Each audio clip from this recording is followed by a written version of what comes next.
Father-in-law spiked my drink at family dinner. I swapped glasses with his wife, and what Victor didn't know, Blake had already swapped their glasses during his calculated toast distraction. Have you ever looked into the eyes of someone who is actively trying to end your life while smiling at you across the dinner table? Have you wondered what you might be capable of when survival means outthinking a killer who shares holiday dinners with you? Hi viewers, kindly tell us where you're watching from and what time it is. Warm welcome to the family. Enjoy the story. The crystal whiskey glass shook in Blake Thornton's hand as he watched his father-in-law Victor casually drop a colorless substance into his drink. The same man who had toasted his previous son-in-law months before that young man's unexpected heart attack. In that frozen moment, Blake's brilliant mind calculated survival odds while his face revealed nothing. The $50,000 watch on his wrist ticked 5 times before he made his decision. To family, Victor announced, raising his glass with the practiced smile that had closed billion-dollar deals and apparently opened coffins. Blake's fingers trembled not from fear, but controlled fury. This wasn't just attempted murder, it was confirmation. The suspicious death of Jade's first husband wasn't a coincidence. It was eliminated.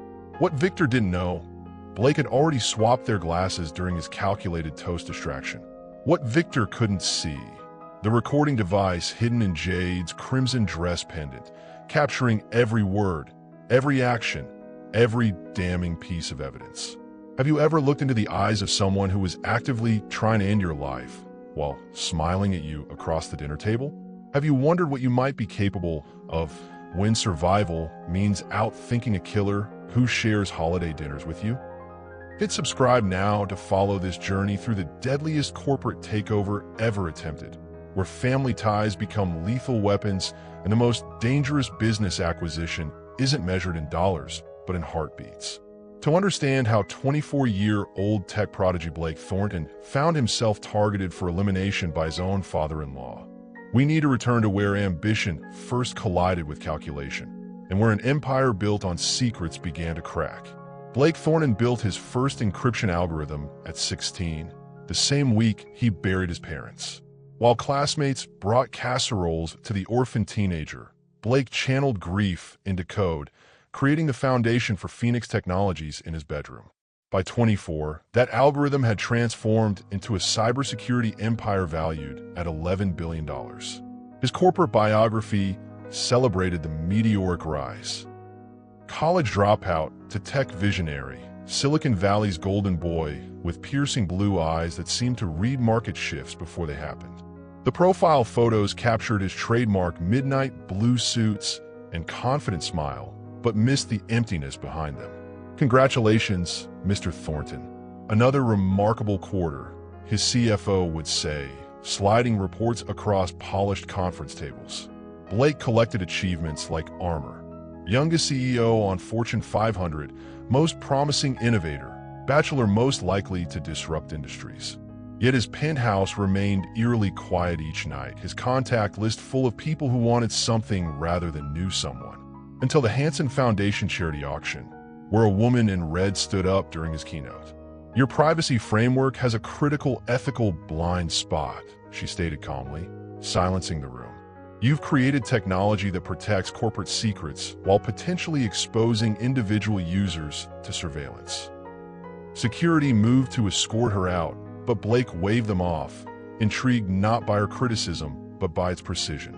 The question came from actual understanding, not performative outrage. Jade Chin Reynolds didn't pursue him afterward like others might have. He found her at the bar, analyzing the auction catalog with the same intensity she dismantled his security protocol. Most people wait until after I've donated to criticize me, Blake said. Most people care more about access than accuracy, she replied without looking up. Their courtship burned hot and fast. Intelligence recognizing intelligence. Ambition meeting ambition. Within 6 months, they married, surprising the business world and particularly Jade's family. What Blake didn't fully grasp until later. Behind Jade's confidence lay carefully concealed trauma. Behind her technical knowledge lay purpose. The 20-year-old widow had married him partly for love, but equally for protection against the man who had already orchestrated one husband's death. Blake only began noticing the patterns during monthly dinners at the Chun estate. How Jade's voice shifted octaves higher around her father. How her shoulders tensed when Victor entered rooms. How certain business topics remained mysteriously off-limits. When Blake's company acquired Neurotech, without knowing Victor had been pursuing it himself, the temperature at family gatherings dropped below freezing. The invitation to a special celebration dinner arrived via courier rather than Jade's usual text. "We shouldn't go," Jade whispered that morning, her normally steady hands fidgeting with her wedding ring. Blake kissed her forehead. "It's just dinner. What's the worst that could happen?" Victor Chun cultivated a specific image. Self-made immigrant who arrived with $8 in his pocket and built Chun Global Investments through determination alone. Business magazines highlighted his work ethic and traditional values. What they omitted, the bodies he'd stepped over and deals he'd weaponized to climb. At 62, Victor maintained the physique of a man 20 years younger. His workout regimen was as disciplined as his business approach. Up at 4:30 a.m. daily, protein shake, personal trainer, then 12 hours commanding his corporate fortress. No detail escaped his attention. No slight went unrecorded. "Business is memory," he often told associates. "Remember who helped you. Never forget who hindered you." The Chun Global offices occupied 30 floors of downtown real estate, old money mahogany and leather declaring permanence in contrast to the glass and steel startups sprouting around it. Victor disdained the new tech economy with its hooded billionaires and disruption rhetoric. He'd built his empire methodically, acquiring controlling interests in traditional industries, manufacturing, transportation, hospitality, while younger entrepreneurs chased digital rainbows. Until those digital platforms began absorbing physical industries, threatening his carefully constructed kingdom. "These children playing with computers don't understand real business," he complained to Elaine, his wife of 15 years, 20 years his junior. She nodded appropriately while refilling his brandy. Her own business degree and former executive position at the company long buried beneath her current role as perfect hostess. Victor had first noticed Blake Thornton 3 years earlier when Phoenix Technologies went public, quadrupling its valuation overnight. He dismissed the young CEO as another tech bubble waiting to burst. Then Blake developed quantum encryption that major banks and governments scrambled to license, generating revenue streams Victor couldn't ignore. When Blake began dating Jade, Victor investigated thoroughly. The boy had no family connections to exploit, no embarrassing history to leverage, no apparent weaknesses beyond his orphan status.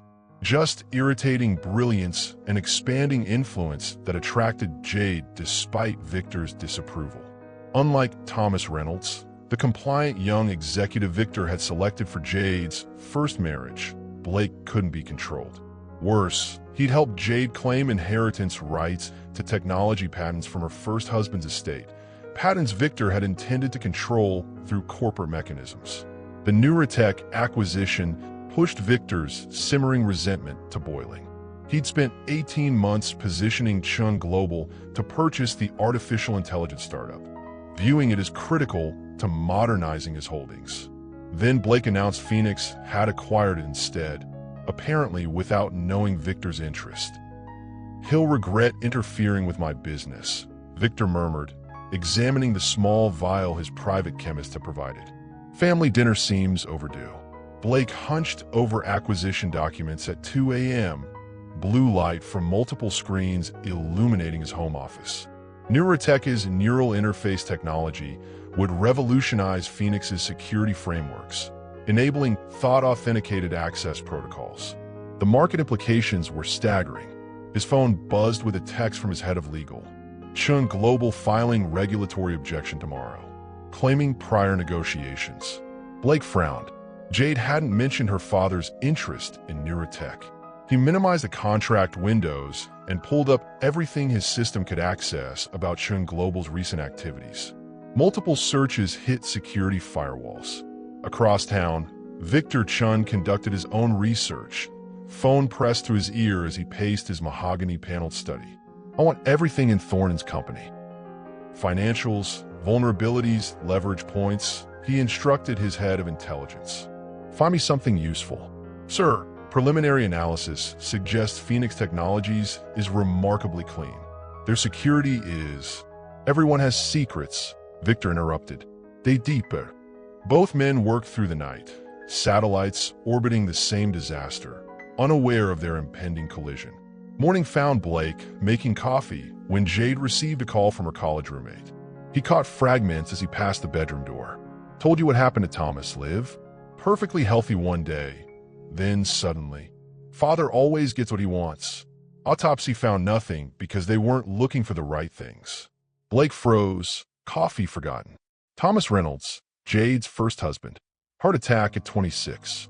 No family history. His phone chimed with a meeting reminder as Jade emerged from the bedroom. Composure perfect except for the slight redness around her eyes. My father's assistant called, she said, voice carefully neutral. He's hosting a dinner tomorrow to celebrate your Neurotech acquisition. That's unexpected, Blake replied, studying her expression. I thought he'd be upset about losing the deal. Something flashed in Jade's eyes. Fear? Warning? My father doesn't celebrate competitors' victories, she said quietly. Be careful what you eat or drink there. She attempted a laugh that fell flat between them. Later that afternoon, an embossed invitation arrived by courier. The Chun family requests your presence for a celebration dinner. The card featured the Chun global logo, a phoenix rising. The irony wasn't lost on Blake. That evening, he discovered Jade in their home gym, punching the heavy bag with bare knuckles until they bled. Just business stress, she explained, avoiding his eyes. The security cameras caught her at 3 a.m., meticulously checking the penthouse alarm system, then sitting by the window watching the street below until dawn broke. The Chun mansion sprawled across 3 manicured acres, old money declaring itself through understated elegance rather than flash. Security cameras tracked Blake and Jade from the moment their car passed through wrought iron gates. Victor's chief of security, a former military intelligence officer, conducted a subtle weapons scan disguised as a welcoming handshake. Blake, my successful son-in-law. Victor boomed across the marble foyer, embracing him with unusual warmth. The man who outmaneuvered me on Neurotech. Blake returned the embrace, noting the perfect Cantonese tailoring that concealed Victor's muscular physique. I had no idea you were interested in the company. Business is full of unexpected competition, Victor replied, eyes calculating something behind his smile. Elaine floated forward in designer silk, her beauty preserved through surgical precision and rigid discipline. We've prepared all your favorites, Jade, she said, kissing her stepdaughter's cheek. And Blake, Victor selected wine specifically for you. The dining room gleamed with deliberately casual wealth. Antique silver, hand-painted porcelain, crystal that rang like bells when touched. For places set at a table for 20, creating forced intimacy. Conversation flowed with practiced ease through appetizers, market trends, political appointments, charitable foundations, while household staff materialized and vanished with silent efficiency.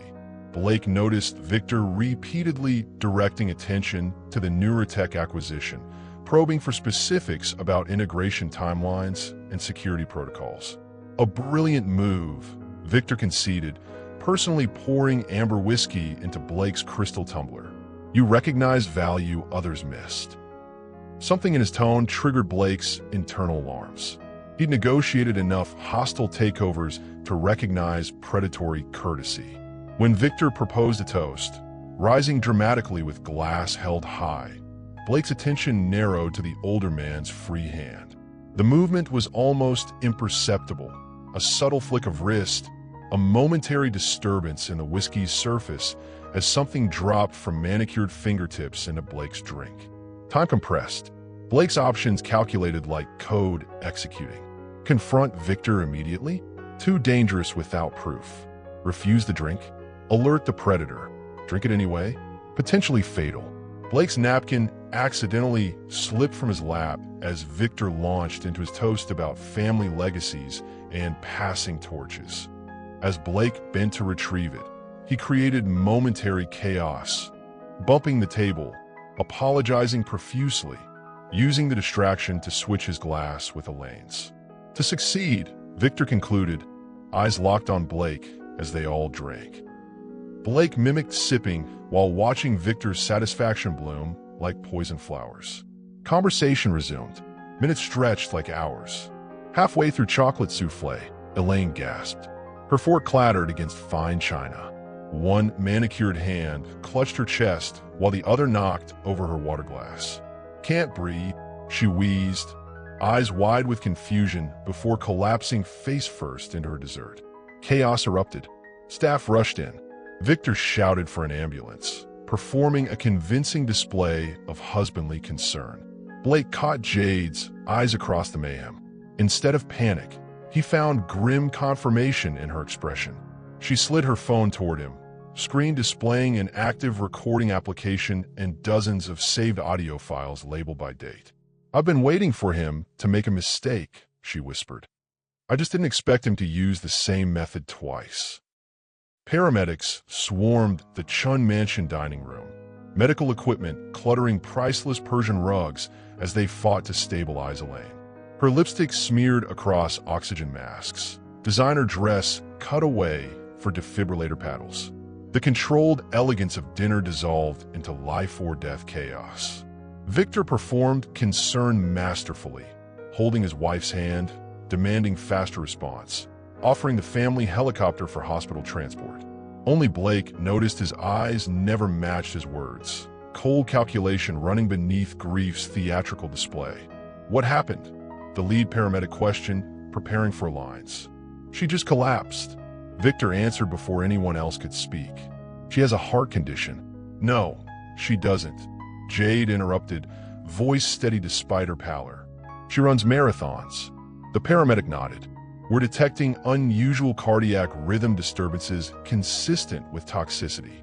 "Has she taken any medications? Consumed anything unusual?"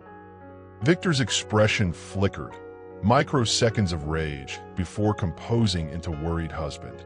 "Only dinner, which we all shared." "Not the whiskey," Blake said quietly. "Not all of us shared that." As paramedics wheeled Elaine toward the ambulance, Blake pulled Jade into an adjacent room, away from Victor's gaze. "Your recording app," he whispered. "How long?" 2 years. Jade's composure cracked, hands trembling as she accessed her phone. "Since Thomas died. I knew but couldn't prove it." She pulled up audio files organized by date, each meticulously labeled. "My father forced me to marry Thomas when I turned 18. He needed control of Reynolds Technologies. Their neural interface patents complemented his expansion plans. Thomas was kind but weak, easily manipulated by my father.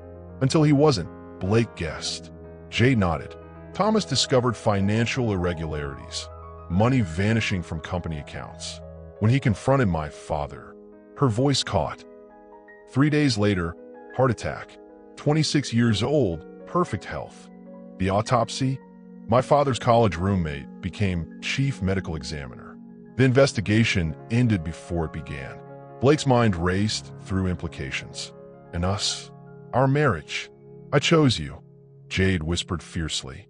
"After Thomas died, I spent a year gathering evidence, learning how my father operates. When I met you at the auction, I recognized someone he couldn't control, someone who might survive him. So, I was protection? At first," she admitted. "Then more. Much more. But I kept recording, kept gathering evidence, waiting for him to make a mistake. The Neurotech acquisition threatened him, not just financially, but proving his control was slipping." From her clutch purse, Jade extracted a small device resembling a compact mirror. "This contains everything. Financial records, conversations, threats. He killed Thomas for questioning one transaction. Now he tried to kill you for taking a company he wanted, and accidentally poisoned his wife instead," Blake finished. "No accidents with my father," Jade corrected. "Only calculations. Elaine knows too much. She's been his assistant, then wife for 15 years. Two problems solved with one glass. From the doorway, Victor's voice sliced through their conversation. Discussing family matters without me? Morning headlines screamed across devices worldwide. Tech billionaire's family dinner ends in poisoning investigation. Stock prices for both Phoenix Technologies and Chun Global plummeted in pre-market trading. Investors panicking at buzz phrases like family dispute and toxic substance. Blake paced the private hospital waiting room, phone buzzing constantly with executive team concerns and board demand for explanations. 3 security guards stationed outside Elaine's room watched everyone, including him, with suspicious eyes. Toxicology confirmed it, Detective Reyes said, flipping through preliminary reports. 40-something with calculating eyes that missed nothing. She'd arrived moments after the ambulance. Compound designed to mimic heart attack symptoms while breaking down rapidly in the bloodstream. If we hadn't been specifically looking for it, it would have appeared natural, Blake finished. Exactly like Mr. Reynolds' death last year, she noted, watching Blake's reaction. Interesting coincidence. Before Blake could respond, his CFO called again. Blake, the board's convening an emergency session. Major clients are pausing contracts. We need you here. I can't leave the hospital, Blake argued. Chun Global's PR team is suggesting you tampered with the drinks, his CFO countered. Stock's down 18%. We need damage control now. Across town, Victor Chun conducted his own emergency meetings, projection screens displaying plummeting stock values as he reassured major investors. A tragic accident, he insisted smoothly. My wife will recover fully. These rumors are opportunistic attacks on our reputation. His security director slid a tablet across the table. Sir, Ms. Chun Reynolds has withdrawn $10 million from her accounts and booked private air transport. Victor's face hardened. Cancel it. Freeze her access immediately. Already done, the director confirmed. Also, our source at Phoenix reports Thornton's board is considering temporary leadership replacement due to the scandal. Victor nodded approvingly. Accelerate our acquisition positioning. When Phoenix stock bottoms out, we purchase controlling interest through shadow corporations. Meanwhile, Detective Reyes accessed hospital security footage, noting Jade's frequent bathroom visits with her phone and Blake's hushed calls and stairwells. They're hiding something, she told her partner. Both families are. At Phoenix headquarters, Blake's closest advisors crowded his office after he finally arrived from the hospital. The board wants you to take leave until this blows over, his COO explained. Several government contracts are threatening termination due to security concerns. They can't seriously believe I'd poison my mother-in-law, Blake protested. His head of legal grimaced. Someone accessed your private server last night. Files related to Chun Global were copied. It looks like corporate espionage from inside. As Blake absorbed this betrayal, hospital alarms blared in Elaine's room, her heart stopping briefly before doctors resuscitated her. The second toxicology panel revealed a secondary compound designed to activate hours after ingestion. Someone wanted absolutely certain she wouldn't survive to tell her story. Blake's secure phone line rang at midnight. Jade calling from a burner phone. The house is compromised, she whispered. Father's security team accessed our systems while we were at the hospital. They've cloned your drives, bugged the penthouse. Where are you? Blake demanded, tension headache building behind his eyes. Safe house only I know about. Meet me tomorrow, 2 p.m., the Botanical Gardens. Come alone, no devices. Blake glanced at his laptop, where financial projections showed Phoenix hemorrhaging market value hourly. His leadership absence had created dangerous speculation. The board chair's message had been clear. Return to stabilize the company or face removal. I need to be at Phoenix tomorrow, he said. The board. My father's planning hostile takeover through proxy companies. Jade interrupted. Your board's already compromised. 3 members accepted consulting contracts with Chun Global subsidiaries last year. Blake's blood ran cold. Those board members had pushed hardest for the Neurotech acquisition, seemingly supporting his vision while actually positioning the company for Victor's attack. Trust no one, Jade continued. The evidence we need is in my father's private vault. Without it, this becomes our word against his, and he owns judges in 3 states. Morning brought another crisis. Blake's chief technology officer arrived ashen-faced with devastating news. Someone's launched coordinated attacks against our security infrastructure. Client data remains protected, but our internal systems are exposed. Victor, Blake muttered, scrolling through damage reports. Worse, his CTO replied. Traces lead back to your personal access codes.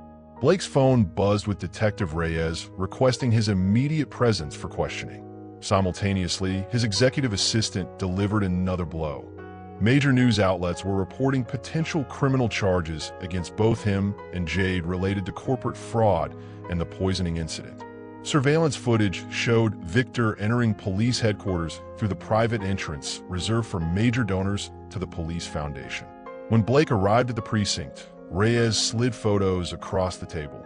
Blake at the dinner table, hand moving near Elaine's drink. Printouts showing funds transferred from Phoenix accounts to offshore holdings. Prescription records for heart medications matching compounds found in Elaine's system, all under Blake's shell corporations. Quite the murder plot, Reyes noted. Financial motivation, opportunity, physical evidence. This is fabricated, Blake protested.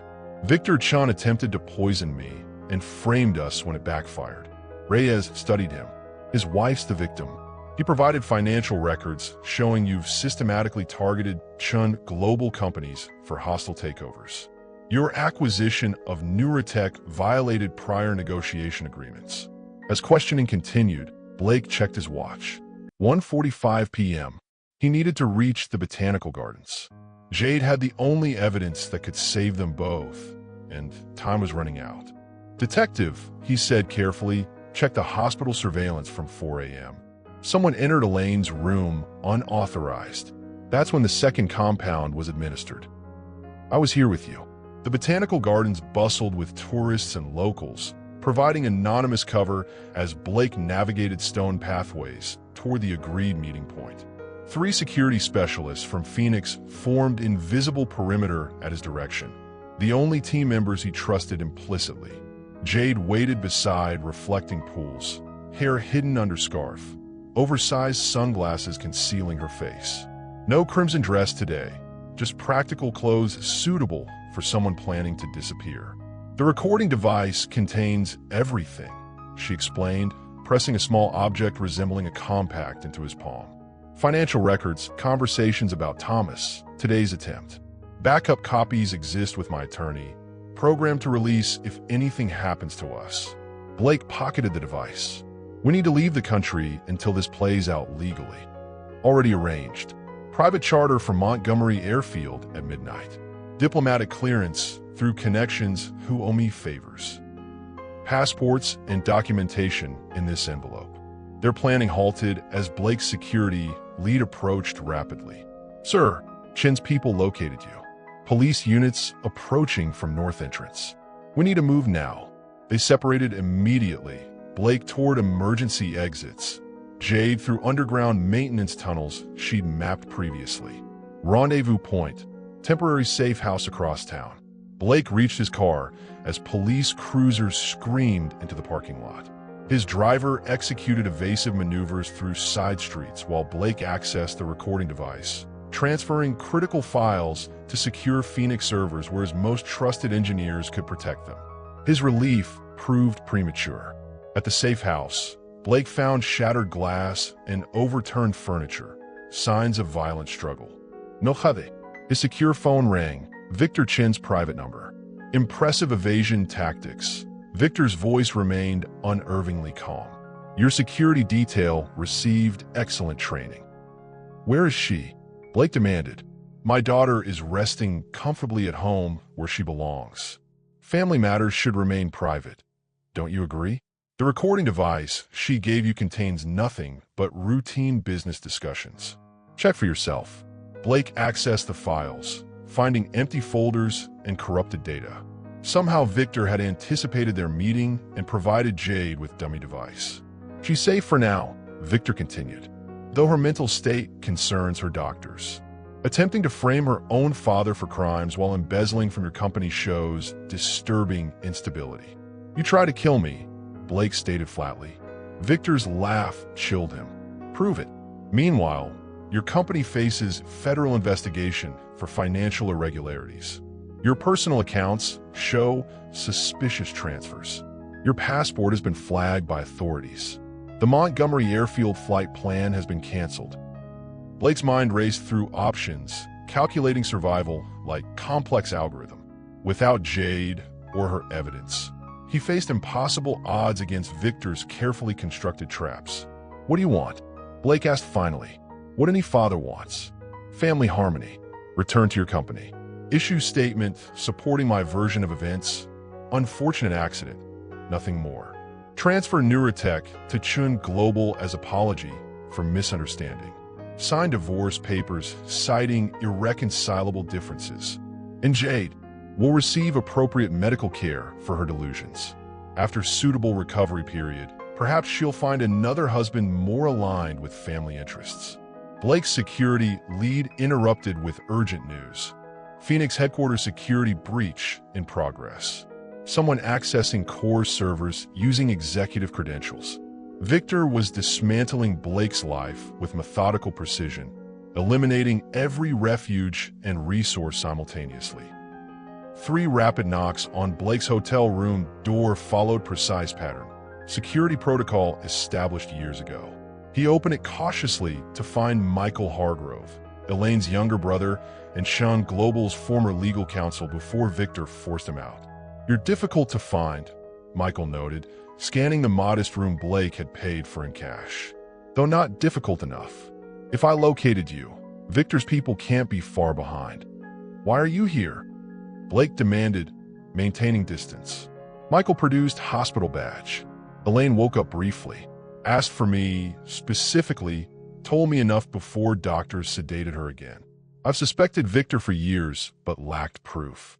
And now my sister's fighting for her life from poison meant for you, Michael stated flatly. I know about Thomas Reynolds. I know what Victor did to my sister's career before marrying her. I know about the vault. Blake assessed the man. Mid-40s, expensive but rumpled suit, bloodshot eyes of someone who hadn't slept properly in days. Risk calculation ran through his mind. Potential trap versus potential ally. Victor has Jade, Blake said finally. Michael nodded grimly. Officially, she's receiving treatment at private medical facility. Actually, she's under guard at the Chun Estate secondary residence. I've confirmed with sources in his security team who owe loyalty to Elaine, not Victor. We need evidence that will stand in court, Blake said. Everything I had was compromised. Not everything, Michael corrected, producing thumb drive. Elaine maintained private records. Insurance policy against Victor eventually turning on her. Hidden in medical records, even he couldn't access without raising flags. Blake plugged the drive into air-gap computer. Financial transfers showing Thomas Reynolds' company systematically drained after his death. Medical reports altered post-mortem. Property transfers under duress. Most damning, chemical formulations matching exactly what nearly killed Elaine, purchased through Chun Global Shell Company. This helps but won't be enough, Blake assessed. Victor owns too many officials. That's why we need what's in the vault, Michael agreed. Complete records Victor maintains of every bribe, blackmail, and criminal connection. His trophy collection proving his criminal empire. Blake's mind worked through possibilities. The mansion's security is impenetrable. Not during the annual Chun Global Executive Retreat this weekend, Michael countered. Security redistributes to cover new location. Mansion operates on skeleton crew. Victor's arrogance means he never expected anyone to target his home while he hosts $100 million of business connections at his lake compound. For the first time since the poisoning attempt, Blake felt momentum shift. Not complete advantage, but fighting chance. We'll need technical expertise to bypass remaining security, Michael continued. I have people, Blake confirmed. 3 Phoenix security specialists who haven't been compromised. Michael nodded. I have floor plans and security patrol scheduled from when I visited Elaine. Between us, we might survive this. And Jade? We extract her first. Simultaneously, Michael corrected. Separate teams, coordinated timing. Once Victor realizes either breach, all locations will lock down. Blake studied the man who offered alliance against one of the most dangerous businessmen in the country. Why should I trust you? Michael rolled up his sleeve, revealing faded bruises and distinctive finger patterns. Victor's discussion method when I questioned Thomas Reynolds' death. My sister wasn't his first victim, just his most recent. Family doesn't mean the same thing to him as it does to normal people. Outside, car engines growled to life. Security feed on Blake's laptop showed unmarked vehicles with tactical teams approaching the hotel. Decision time, Michael said calmly. Die alone or risk trusting me. CNN breaking news banner flashed across screens worldwide.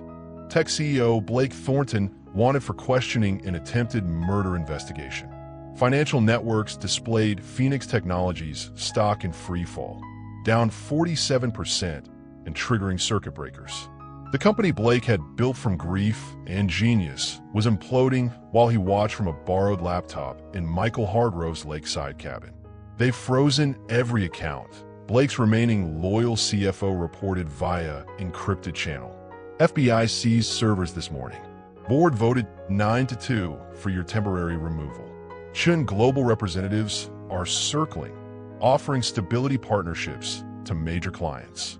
The media narrative crystallized with ruthless efficiency.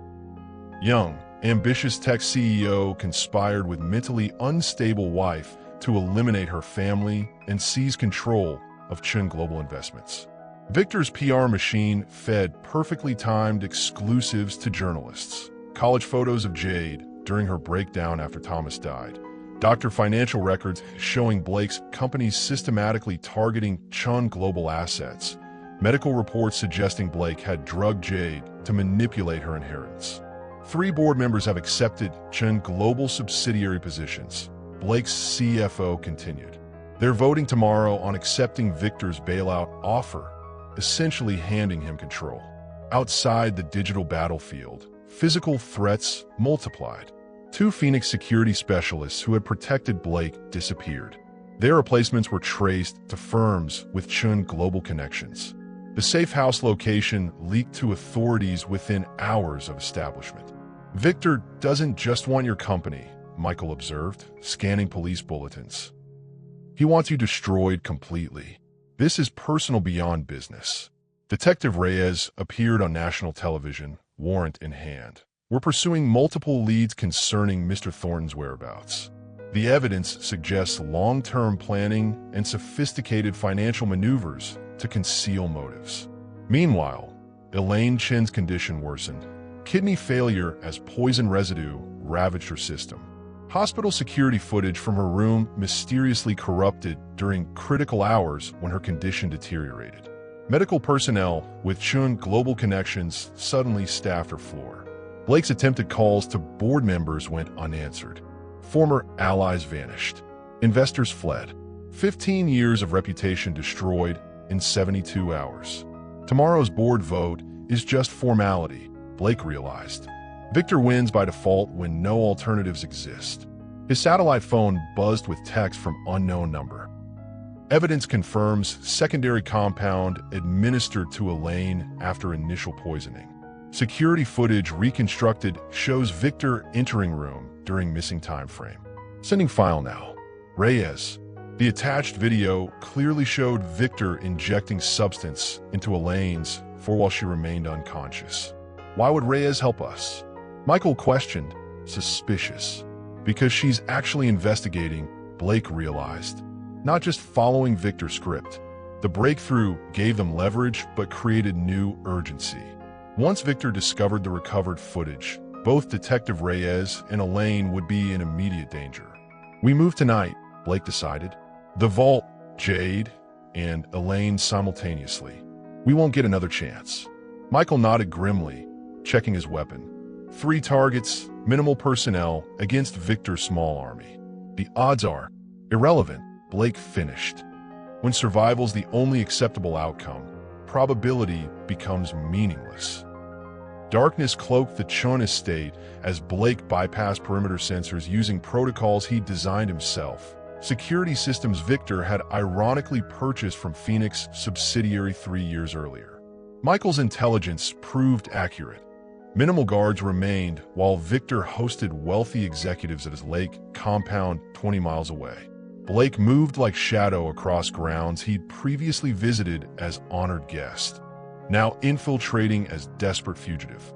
The mansion's West Wing security panel yielded to specialized device Blake's engineers had created before communications went dark. Red lights flashed green, locked doors whispered open. Victor's private study, a monument to wealth with its leather-bound first editions and ancient artifacts, contained a vault hidden behind false wall. Blake hadn't earned his billions through typical programming alone. His early years included less publicized skills and security penetration. The vault door required 3-factor authentication: retinal scan, voice command, and physical key. Blake extracted components from his tactical pack, synthetic eye membrane containing Victor's retinal pattern copied from medical records, voice modulator programmed with phrases from recorded meetings, and key created from molded impression jade had secretly taken months earlier.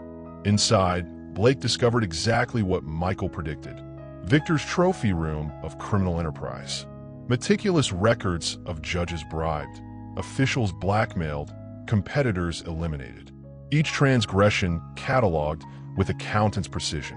Most damning, detailed formula for untraceable compound that killed Thomas Reynolds and nearly killed Elaine, alongside payment records to pharmaceutical chemist with terminal cancer who had nothing to lose.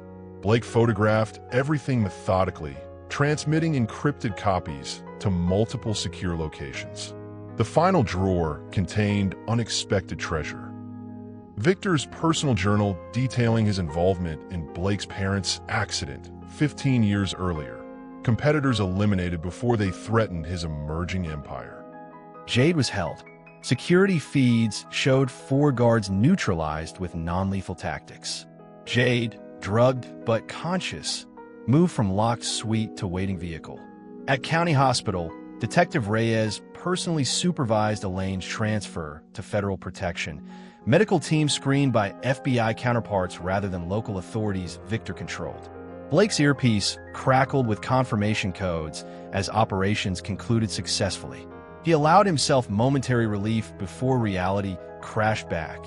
They'd won tactical victories but remained strategic underdogs. Victor commanded resources, influence, and public narrative they couldn't match. The solution crystallized with perfect clarity: fight asymmetrically where Victor least expected. Dawn found Blake standing before Phoenix Technologies headquarters, impeccably dressed in his trademark midnight blue suit despite being the country's most wanted fugitive.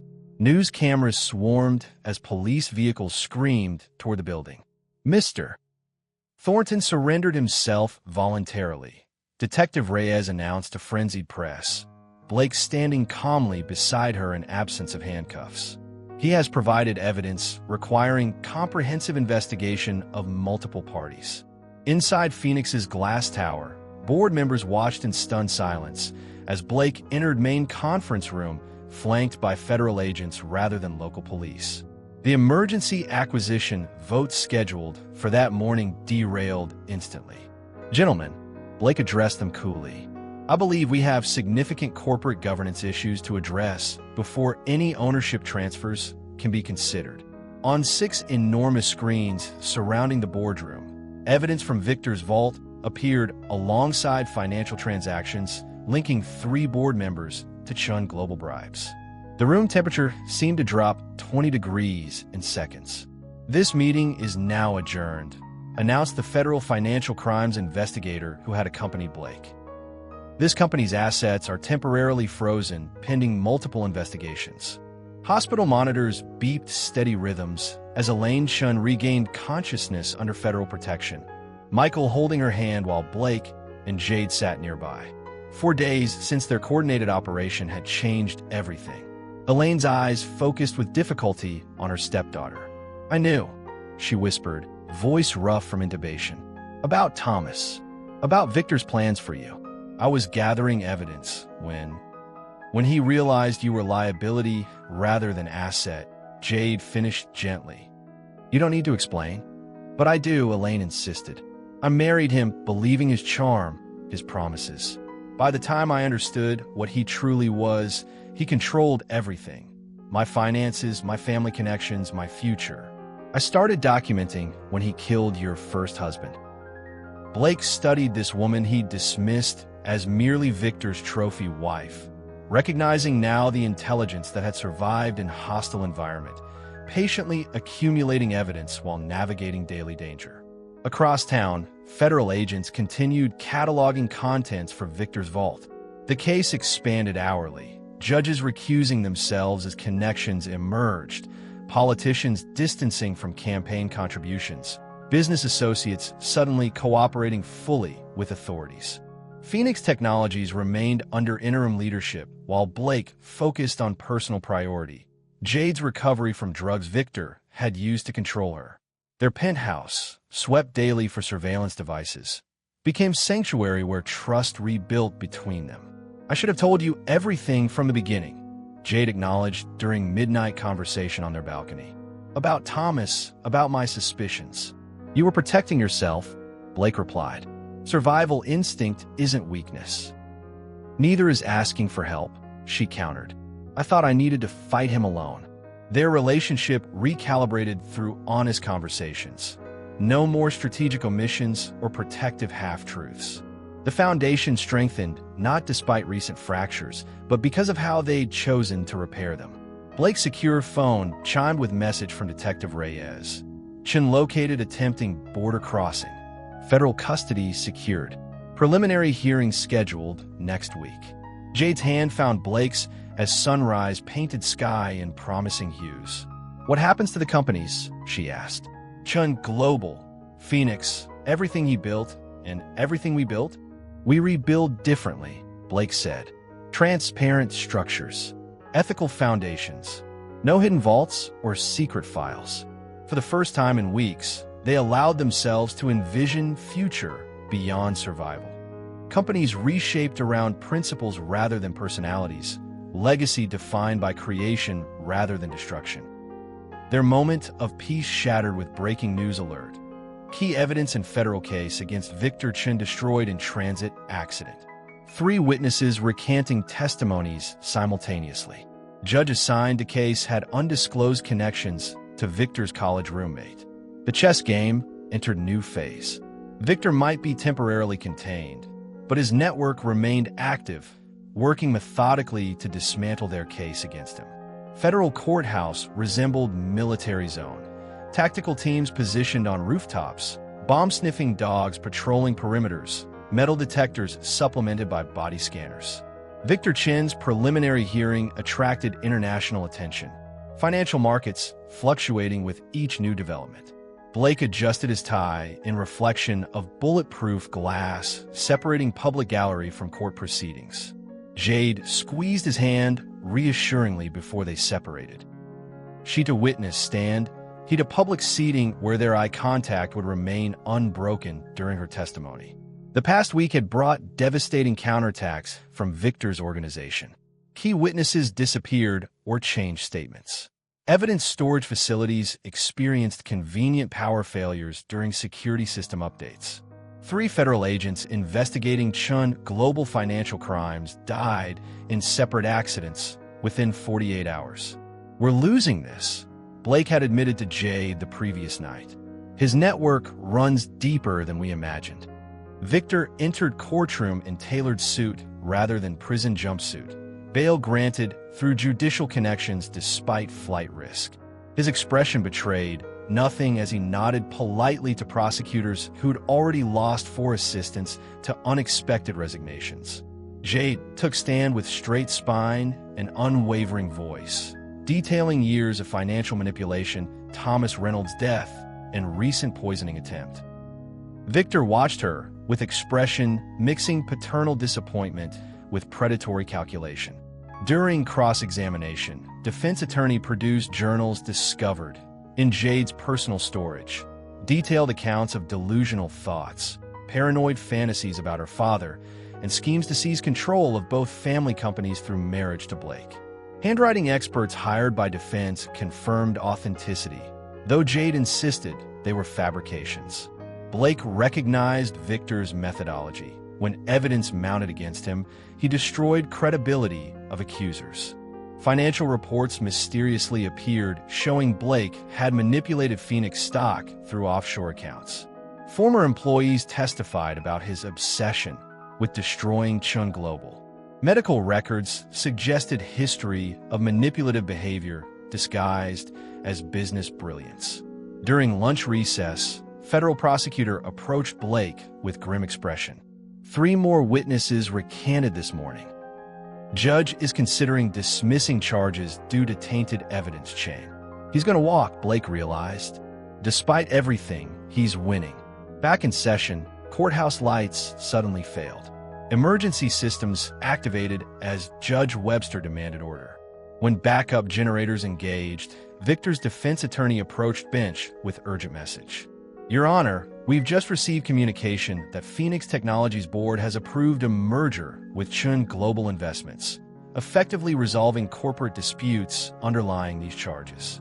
My client proposes a settlement agreement addressing all parties' concerns. Blake froze as a document circulated showing his signature on merger authorization. Forgery, so perfect, even he momentarily questioned his memory. Victor's expression remained neutral, though his eyes conveyed a clear message. Checkmate. Judge Webster reviewed papers with a furrowed brow. These corporate resolutions would indeed render significant portions of the case moot. Mr. Thornton, does this represent your company's position? Blake stood, mind racing through limited options. Victor had orchestrated a perfect trap. Fight the forged documents and appear obstructionist, delaying resolution. Or accept them and watch Victor regain control of everything while escaping justice.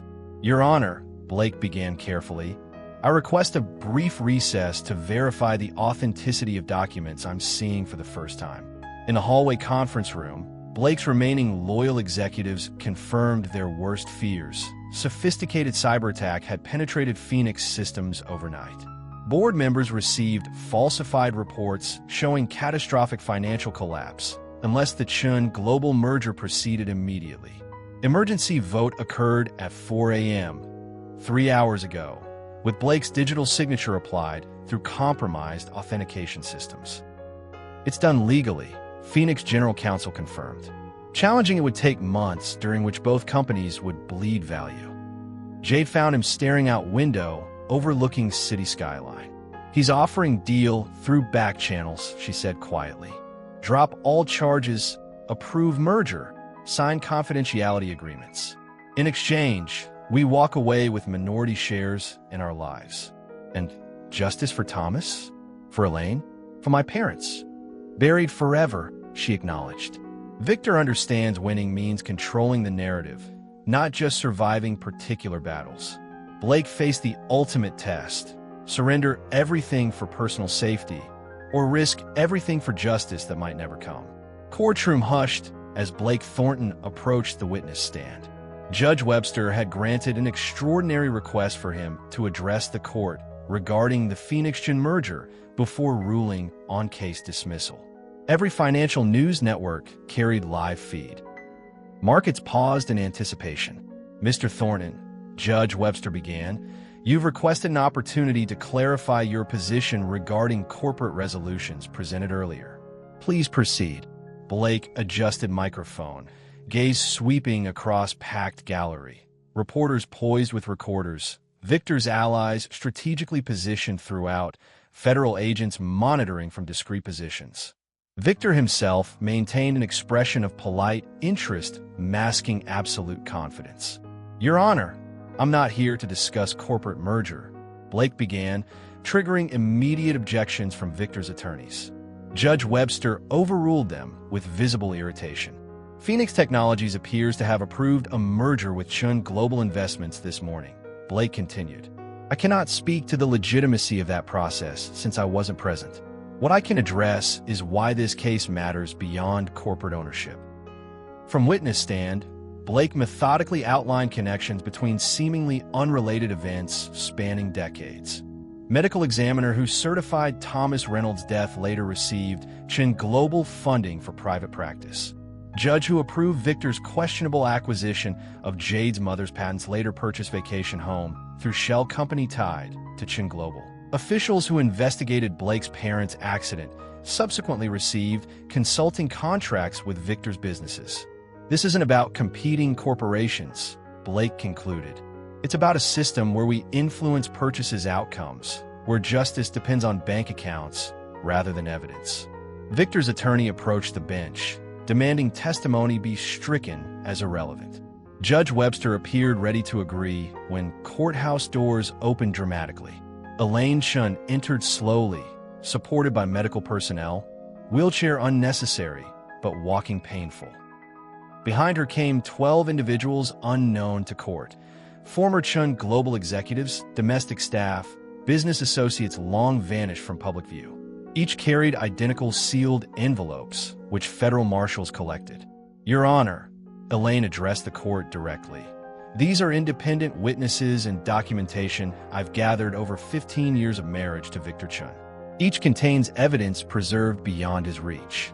Victor's composure cracked visibly as Elaine approached him. "You taught me to always maintain an insurance policy, husband. I learned that lesson thoroughly."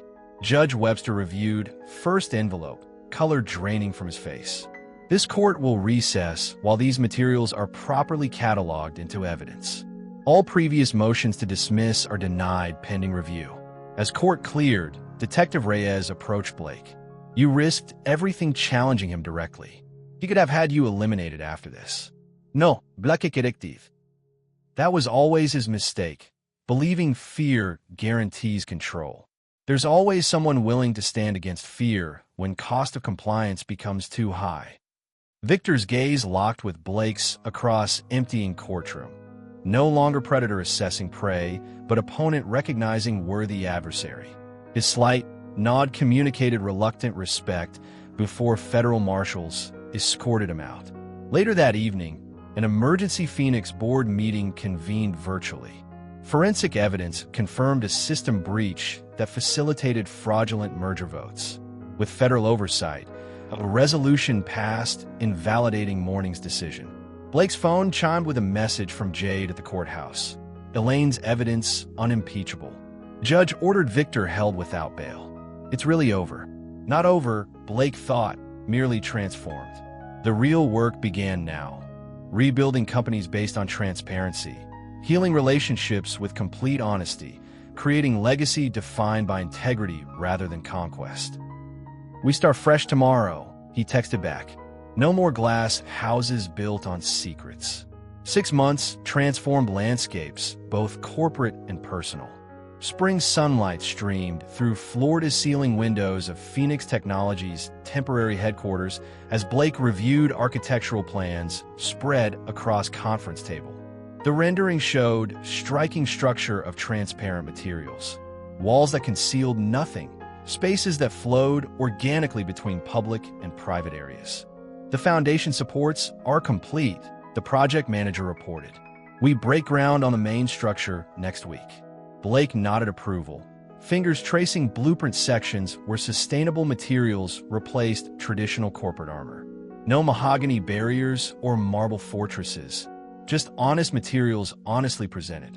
The symbolism wasn't subtle, but transformation rarely thrived in subtlety. Across town, Jay presided over Chun Global's rebirth under new name, Horizon Foundations. The company once built on exploitation, now focused on ethical investment in emerging markets. Its mission statement crafted around transparency and accountability rather than domination and control. Q2 numbers show 15% growth, her CFO reported during morning briefing. Clients who left during the crisis are returning, attracted to our new governance model. The transformation hadn't come easily. When federal indictments expanded to include Victor's entire operation, legitimate portions of his empire threatened to collapse alongside criminal enterprises. 20,000 jobs hung in balance. Pension funds faced devaluation, communities dependent on Chun global investments braced for economic devastation. Rather than allow that cascade failure, Blake and Jade had collaborated with federal regulators to separate salvageable business units from tainted operations. The process required painful downsizing, restructured leadership, and independent oversight boards with actual authority. The trust deficit exceeds the financial one. Blake had told anxious employees during transition, "We'll rebuild both simultaneously." Their personal recovery paralleled corporate rehabilitation. Weekly dinners replaced monthly ordeals. Conversations flowed without calculation, and the penthouse once filled with Victor's listening devices became home rather than strategic territory. "I keep expecting another crisis," Jade admitted during rare weekend away at Coastal Cottage. Morning light painted her features in gentle contrast to shadows that had dominated previous months. "Some hidden trap we haven't discovered. That's the poison that lingers longest," Blake replied. "Doubt, suspicion, the habit of looking for threats in every shadow." The previous day, final verdict had been delivered in Victor's case. Guilty on 37 counts including murder, attempted murder, fraud, racketeering, and witness tampering. His empire of fear permanently dismantled, his name becoming cautionary tale in business schools rather than case study in success. Elaine had rebuilt too. Recovery from poisoning followed by emotional healing as she established independent identity after 15 years as Victor's possession. Her insights proved invaluable in restructuring companies he'd controlled, her understanding of his methods essential to dismantling hidden influence networks. Blake's phone chimed with a message from Michael Hargrove, now general counsel for a combined charitable foundation built from redirected Chun Phoenix profits. First grant applications approved. $15 million to whistleblower protection programs. The symmetry felt appropriate. Wealth once used to silence truth, now funding its protection. Resources previously deployed to maintain secrecy, now ensure transparency. "We've transformed everything except ourselves," Blake realized, watching Jade sketch new security protocol designs that protected privacy while preventing abuse.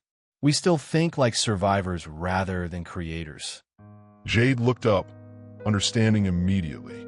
Old habits protect during crises, but limit them during peace.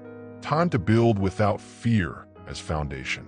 The architectural plans for their shared future extended beyond buildings into lives previously defined by walls now designed around bridges. Power reveals while wealth conceals. When Blake Thornton entered Victor Chen's world, he discovered that fortunes built on foundations of deception eventually collapse under their own contradictions. The trappings of success, mansions, influence, corporate empires, cannot compensate for moral bankruptcy at their core. What separates lasting legacy from temporary triumph? Transparency, integrity, the courage to examine motives beyond profit margins. Victor accumulated wealth through control. Blake and Jade rebuilt through connection. Their contrasting approaches remind us that how we achieve matters more than what we acquire. The dinner that began our story represented a perfect metaphor. Poison concealed in crystal, deadly intent disguised as celebration. Throughout human history, the powerful have offered toast while plotting downfalls, extended hands while concealing weapons. The truly revolutionary act isn't seizing control, but transforming how control functions. When Blake replaced opacity with transparency, he didn't merely change corporate structure. He altered the relationship between power and accountability. When Jade converted the recording device from protection to evidence, she transformed victimhood and agency. When Elaine gathered documentation over years of apparent submission, she demonstrated how patience sometimes delivers more perfect justice than immediate confrontation. Their journey teaches us that wealth without ethics becomes a weapon, family without honesty becomes prison, and success without purpose becomes hollow achievement. The glass buildings Blake and Jade constructed stand as a physical reminder that seeing clearly requires allowing others to see us equally clearly. The most dangerous rooms have always been those where decisions affecting many lives occur behind locked doors. The most profound transformation begins when we throw those doors open, allowing light to disinfect darkness that thrives in secrecy. If this story of betrayal and redemption resonated with you, make sure to like this video, subscribe to our channel, and share with someone who appreciates that true success comes from integrity, not deception. Leave a comment about a time when trust was broken in your life and how you rebuilt, because the conversations that follow these stories often teach us more than the narratives themselves. Remember, empires built on fear eventually crumble, but foundations constructed with honesty withstand even the most determined attacks. The choice between these approaches defines not just businesses but lives. Which foundation are you building?